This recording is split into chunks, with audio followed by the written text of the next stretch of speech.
Hey y'all, it's Chloe and we're back with another video. Y'all, Love is Blind is back and the pods are open. When I tell you this first episode had me in a chokehold, baby, it had me in a chokehold. Love is Blind season 6, episode 1, we are here. We're about to get into some things, baby, because when I tell you this one episode had me like, I was like, okay. But before we do, I need you guys to do me a favor. If this is your first time here, sit back, relax, watch the video on through. And if you like what you see, you like what you hear, go ahead and hit that subscribe button. If you are one of my lovely members or subscribers, hey y'all, how y'all doing? Yeah, I am not going to do this review in order how I normally do because I want to try to wrap it up as quick as possible because there was a lot of moving pieces. So we're going to get into like the main couples, I guess, and the love triangles of it all and take it from there, okay? So yeah, y'all, Nick Lachey and his wife Vanessa still there, and I know all y'all basically want them going, but baby, it's their show. It's their show, so they're gonna forever be here. I doubt if they give up their spot. We do get to meet some of the cast, but I want to start this off by saying the preview. Come on, Love is Blind. Why was the preview that long and that detailed? I feel like they basically gave us who was going to be with who, how things was going to play out all in the preview alone. So I thought that was very interesting. And before I go any further, please do not leave no spoilers down below because as I am watching, I am reviewing. So I have not got to episode 2 yet, or 3, or 4, or 5, or 6, okay? So as soon as I watch them and get the notes down, I will record them and upload them for you, okay? So try to keep it episode 1. Episode 1, episode 1. I want to start with Jimmy and Jessica and then go into Jimmy and Chelsea, okay? So Jimmy and Jessica are building a connection, okay? She said she really likes him. One of the girls was like, does he make your vagina pulse? And she was like, yes, it's electricity, okay? She tells us that she feels disarmed around him and that she could just let loose. But Jessica's a very particular type of person. Like, her pet peeves is him blowing his nose. Like, girl, why is blowing your nose a pet peeve? That part I don't really understand. Y'all know Jessica is the one who has a 10-year-old daughter. And we already know that she said that she was not going to let these men know that she has a 10-year-old daughter until they actually build a connection and then she feels comfortable enough to let him know. So she decides that we are at the point where I'm going to let him know. And I'm like, girl, you should have told him that in the beginning because y'all only got 10 days to find somebody. And I don't think that's the best thing to spring on somebody 4 or 5 days in when you only got 10 days. Maybe in real life, when you have a whole lot of time to process everything and really get to know each other and things of that, yeah. But on Love is Blind, I would not recommend, okay? But she does decide that she's going to let him know that she has a 10-year-old daughter. So while they sitting there, he's pouring out his heart to her and he lets her know that he needs someone who's going to accept him and his family because he grew up in poverty and he don't want someone who's judgmental. She understands that. She takes this time to say, well, hey, I got something I want to tell you. And he's like, what is it? And she was like, you know, I have a 10-year-old daughter. It's one of my greatest accomplishments. It's something I'm very proud of. And he's like, but why you didn't tell me this earlier? And she's telling him, like, because I wanted us to really build a connection. He lets her know that it's not a deal breaker. Even though he says it's not a deal breaker, the way he looks in the way he looks in his little pod is looking like it's a deal breaker. It's looking like he's confused. He needs to really process it and take it in. But he assures her that he still likes her and he likes talking to her. I was like, okay, even though he said it, I don't really fully believe it. Because right after that, he had a date with Chelsea. So I'm thinking to myself, well, I think at this point, he probably just going to go with Chelsea because I don't think he's ready to play stepdad because he looked really concerned. So when he's talking to Chelsea, he's talking about how his biggest accomplishment was going to college because a lot of people in his family never did it. She tells him she never been to college, but she got a lot of trades, okay? She did tell him that it's something that he may see as a red flag that she needs to let him know. And I was sitting there like, daggone, poor Jimmy can't catch a break, okay? Jimmy was like, what is it? What is it now? Okay. And she lets him know that she used to be married. Okay. And he was like, oh, okay, well, that's not as big as the news that I heard earlier. And she's like, okay. And he tells her that he needs a second to take in everything and he doesn't want to take it out on her. But she gets emotional and a little bit irrational because she feels as though that he doesn't want to talk to her or deal with her anymore because she was married and divorced. And I'm like, girl, are you listening to the man? He's basically telling you that it's not a deal breaker. He still likes you, but he had some news earlier. It's a lot of things he's trying to process at this moment. But she's in her head about it.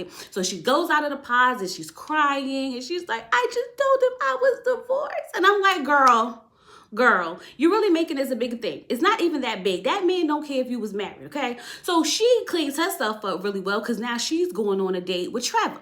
Now, I'm going to tell you, I like Trevor. Trevor seems like a really nice guy, okay? So when he said that he was judged for his looks because he, is a big guy and things like that, that people don't really take the chance to get to know him, I could understand that, because when he was talking about how he liked the sunsets and butterflies and things like that, I was like, oh, he's a big old teddy bear. You know what I mean? He tells her that he was this close to being married before, and she's like, what happened? And he was like, well, I didn't get married because I wasn't 1,000% sure, and I feel like when I get married, I need to be sure, okay? So then he was like, have you ever been close to getting married? And she was like, I've been married before. And I'm thinking to myself like, oh Lord, here we go again with her dropping these I've been married before bombs and thinking everybody going to explode on her, when that's not the case at all. And he was like, well, hold on, because earlier they played a game where they said, have they ever told someone they loved them and didn't mean it? She said in her last 3 relationships, she's did that. Now I'm sitting here confused because you were married. He was about to be married. How was y'all telling people y'all loved them and not being in love with them, okay?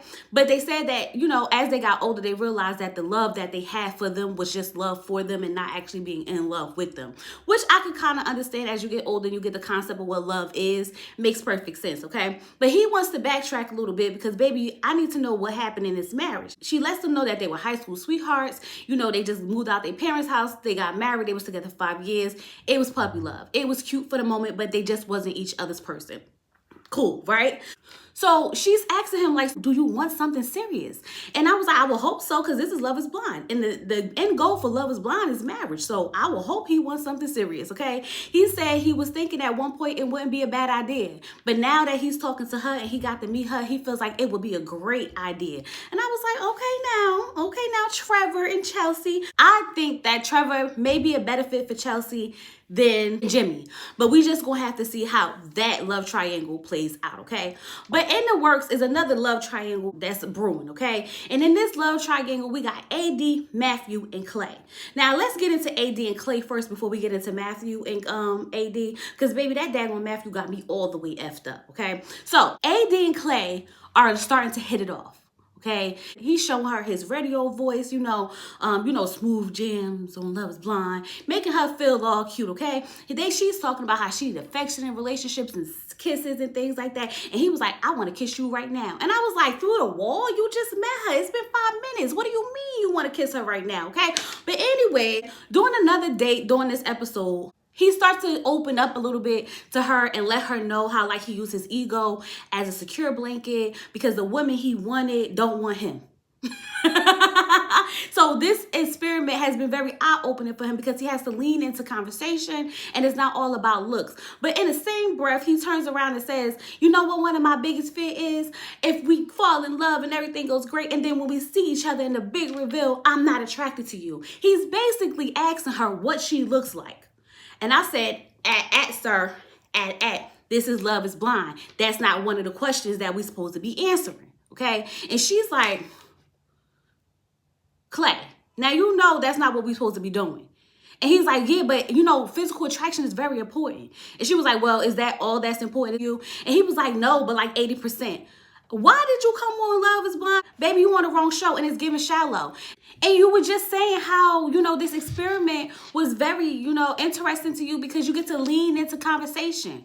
So make it make sense. Clay, go away. Go away from me with this.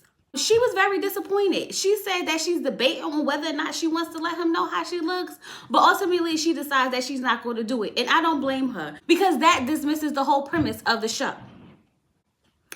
So y'all, AD and Matthew done hit it off. Now, let me tell y'all about Matthew. If I don't do nothing else, I'm going to tell y'all about Matthew, okay? Matthew is a different type of person. I don't know where they found him and why he's here.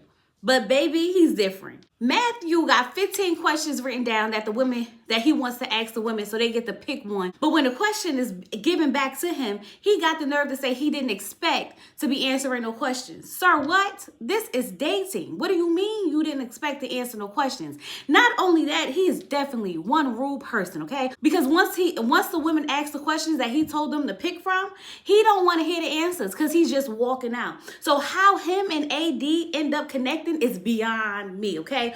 But nonetheless, they end up connecting. She said he's like a pistachio. Once you crack the shell, you get to the good stuff inside. Okay, girl. Throughout their time of dating, they build this connection that's so deep, okay? You know, he's asking her, like, what's your favorite music? And she was like, hip hop and R&B. And I was like, that's the clue that homegirl's black if you didn't know she was black. Okay? Because I'm sitting here thinking to myself, I don't know if Matthew's gonna be fine with a black girl. And to not for nothing, AD voice is not like very distinguished where you could be like, yes, they black. You know how you know. But for me, her voice, if I didn't see her, I wouldn't actually know if she was black based off the voice. So I was like, that's your clue now. That's your clue now, Matthew. If you didn't have a clue before, you got one now. He says that she makes him feel comfortable and nervous at the same time. This love story is starting to really evolve, okay? And on the last date that they had, he said that, you know, something very special has happened to him. He found himself in a very deep connection with her. And he said it's only two outcomes to this whole thing. Either he gonna leave with her or he just gonna leave. And I'm sitting here like, oh my gosh, this is like great. And I'm eating it up and AD's eating it up. And then he's like, how does your father feel about this? And she was like, well, my father passed away. So I guess he ain't really got much to say. But ultimately he's like, yeah, because I will definitely want to ask your father about marrying you, this, that, and other. And he's telling her like, my greatest accomplishment is finding you. And baby, when I tell you I was eating it up, I was eating it up. AD is over there on the other side of the wall like, and I'm sitting here like, this is the love story I didn't know that I needed. I did not know that I needed. We leave this day on a high, okay? We leave this day thinking that AD and Matthew are going to be the couple until they see each other, because baby, we got to see each other. But she did ask him the question that I think needs to be asked, okay? She said, is ethnicity important to you? And he was like, no. Why? Now, come on, Matthew. You know why. You know that girl is not white. That's why, okay? But he said, no, ain't that the whole purpose of this show? I said, okay now, Matthew.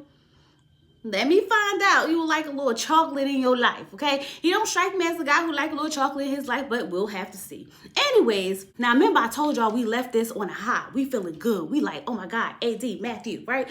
We get back to the women's corner.